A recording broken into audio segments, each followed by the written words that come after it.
Dans le cadre de la dérive climatique qui est en cours et qu'on a coutume d'appeler réchauffement climatique, mais en fait ça ne sera pas juste un réchauffement, ça va être une modification profonde du système climatique. Il y a une conséquence qui va être particulièrement difficile pour le pourtour du bassin méditerranéen, qui est que les précipitations vont diminuer. Dans la manière dont le climat va se réorganiser au fur et à mesure qu'il va se réchauffer, la grande circulation qui se passe entre l'équateur et les tropiques va se modifier. Et les zones sèches, qu'on appelle des zones de subsidence, qui sont typiquement les zones tropicales, vont avoir tendance à s'étendre vers les pôles. Le pourtour du bassin méditerranéen va donc voir ses précipitations diminuer, et ce qui va exercer une pression à la baisse, évidemment, sur les rendements agricoles. Et dans des pays qui ont une population avec une démographie croissante, typiquement tous les pays de la rive sud de la Méditerranée, ça va poser un problème croissant d'autosuffisance alimentaire, qui n'est déjà pas au mieux.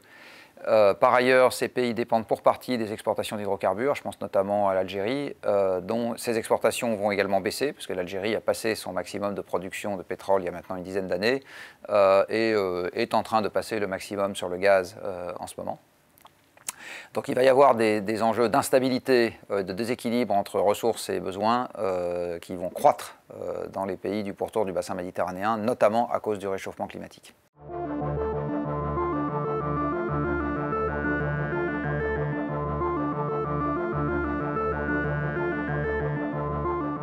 À partir du moment où les gens découvrent des hydrocarbures, aujourd'hui, c'est très très difficile de résister à la tentation de ne pas les exploiter. Et je ne connais pas un seul exemple de pays qui ait décidé qu'il n'allait pas exploiter quelque chose qui était contenu dans son sous-sol. Ça vaut pour les hydrocarbures, ça vaut également pour les ressources minières, soit dit en passant. Donc il est absolument évident que les pays qui ont découvert des hydrocarbures vont chercher à les exploiter. Pour moi, ça ne fait pas l'ombre d'un doute. C'est du reste un des problèmes que nous avons aujourd'hui quand on s'intéresse à la question des émissions de gaz à effet de serre, c'est qu'il y a des incitations économiques dans tous les sens à émettre plus, il n'y a à peu près aucune incitation économique à émettre moins, donc à se priver délibérément d'hydrocarbures qu'on pourrait brûler.